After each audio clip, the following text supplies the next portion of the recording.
Three questions that sound completely unrelated are exposing the same problem in real estate right now. Why do agents chase a seller whose listing has only been withdrawn? Why does a listing agent care if the buyer's agent earns more?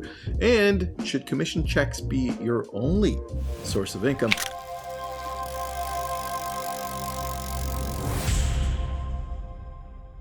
I think all three come back to scarcity. When an agent feels desperate, boundaries get a little bit blurry or a lot blurry. Client advice gets personal, and every deal starts feeling like survival. And you better believe that the consumer, the client, can actually feel that. I'm Tristan Ahumada. This is Your Daily Real Estate. It's a podcast and a show. If you want honest conversations about what's really happening in real estate inside this actual business and how to thrive, how to survive, how to grow as a human, well, subscribe. So let's start with withdrawn listing, because in California, a withdrawn listing is illegal for real estate agents to reach out to. I know withdrawn in some states are not illegal to reach out to, but still, a withdrawn listing isn't an expired listing. It doesn't mean that the seller necessarily fired their agent or that the property is suddenly available for another agent to grab. In CRMLS, that's our MLS here, a withdrawal listing generally means there's still a valid listing agreement, but the property is no longer being marketed. Now, Article 16 of the Realtor Code of Ethics says realtors shouldn't solicit a listing that's currently listed exclusively with another broker. It also draws a line between a normal neighborhood mailing and a targeted call or postcard sent because an agent found that specific listing in the MLS. Now, before withdrawing the listing, I'd put something like this in the private agent remarks: withdrawn at seller's written direction. Right? An exclusive right to sell listing agreement remains in full force through, and then put the date. Seller is represented and has directed that no real estate licensee contact them directly regarding this listing or this property or future listing services. Direct all listing inquiries and then put the listing broker and contact information. Targeted solicitation based on this MLS record may violate Article 16 and applicable MLS rules. So direct, and you get the picture, right? All of that stuff together. That's firm without sounding emotional. I think it's contractual. I wouldn't threaten lawsuit or claim someone will lose their license, right? I hate approaching it that way. You don't need to pound your chest, all right? We're not competing here. State the facts, remove the gray area, and explain exactly what will happen if somebody crosses the line. That's it, including the nature and expiration date of the agreement matters. Article 16 gives an agent limited room to contact an owner when the listing broker refuses to explain whether an exclusive agreement exists or when it expires. Pretty easy. So giving them that information takes away that excuse. Now, will this stop the phone from actually ringing for the client or the postcard going through? No. A true neighborhood-wide mailing might still reach the seller without being a targeted solicitation, okay?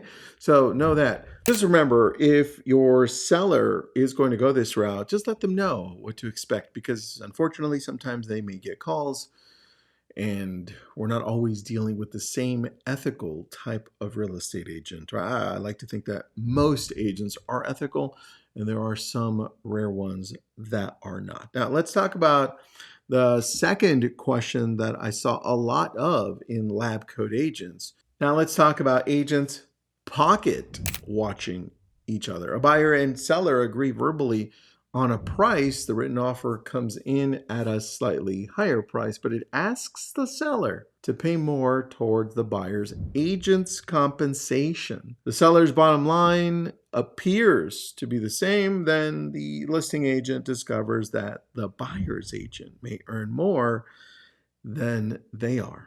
And suddenly the deal has a problem. One thing has changed since 2024. Offers of buyer's agent compensation can't be placed in the MLS anymore. So the modern version of the situation is that the buyer has a written compensation agreement with their agent and asks the seller to pay some or all of that obligation. The seller can accept it, reject it, or counter it. The buyer's agent also can't receive more than the amount agreed to in their buyer agreement. All right, so now that we've got that outline, simple, right? And just here's an example. One offer, or offer one, is $1 million, with the seller paying $20,000 towards the buyer's agent. That leaves $980,000 before other selling costs. Offer two is $1,010,000, with the seller paying $30,000. That also leaves $980,000 before other costs. But this is where I'd push back slightly on the claim that the seller's net is identical to the dollar.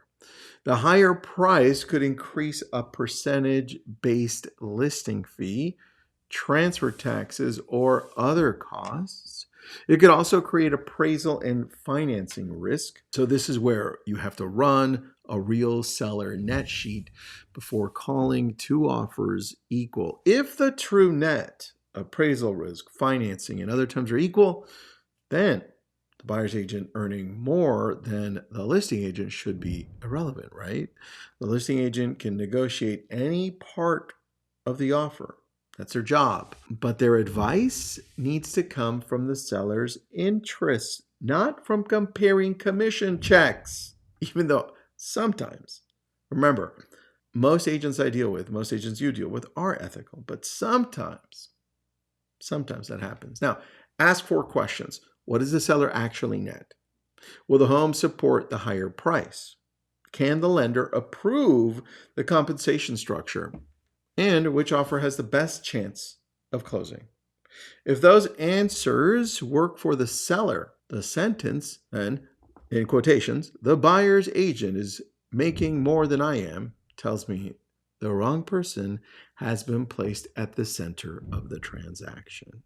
So why does this happen? Well, some agents are still thinking about compensation as one commission being split between two sides. Some see the percentage as a measure of status, unfortunately. Others simply feel that earning less than the other agent is unfair. And those feelings may be human, right? In fact, they're 100% human, but they aren't a valid reason to advise a seller against an otherwise strong offer. Now, for the final question, right? Here we go. Because remember, they're all somewhat related here, and they're all popping up right now inside of the Lab Coat Agents' massive Facebook community. Is real estate my only income?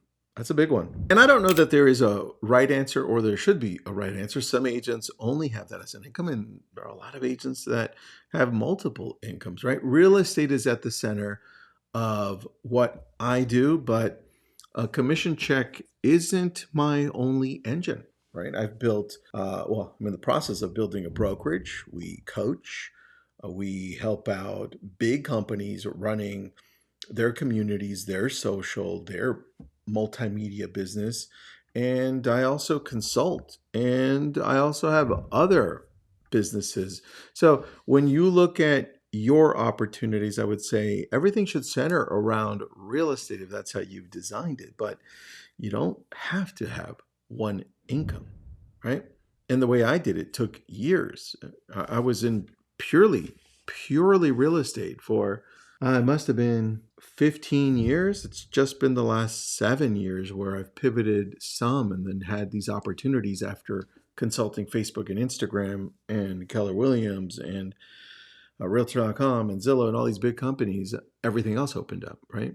But listen, if you're a newer agent, don't look at someone's finished business or business while it's in the middle of growth and immediately build 5 side hustles. That's not how it works. That's not what I'm telling you to do, right? You'll usually end up with 5 weak income streams instead of one strong one. And at the same time, there's nothing wrong with keeping another source of income while you build your pipeline. So supporting your family, I think that's number one, right? Supporting yourself if it's just you. And just because you have other sources of income as you're starting in real estate doesn't make you less committed. Don't listen to those people that say burn the boat. That was their reality, right? That's how they did it. They had no other option and they gave themselves no other option. And then I have other successful agents who ran part-time jobs and then became powerhouses in real estate. The goal, right, is to create breathing room without becoming distracted. And that's the key. So build the cash reserve, create a follow-up system that produces repeat business, invest part of what you earn. Once your core business is stable, then consider income that fits naturally besides it, something that takes your strength, right? Your real estate strength, and allows you to grow other things through it. And look, real estate can remain your main business. The danger is allowing your next closing to become your only financial plan. That's tough, right? So these 3 questions, I think, share one answer. Respect relationships that are already in place. Judge an offer by what it does for your client, not by what another agent earns. And build enough financial stability that fear doesn't control your decisions. That's what professionalism looks like when the market gets harder. And guess what? It's about to get even harder. So get ready, get your mind right. It's all about relationships. It's all about the client, but the client in the center. How can you help them? Right? That's the question you start with. I'm Tristan. This is your Daily Real Estate, and I will see you on the next one.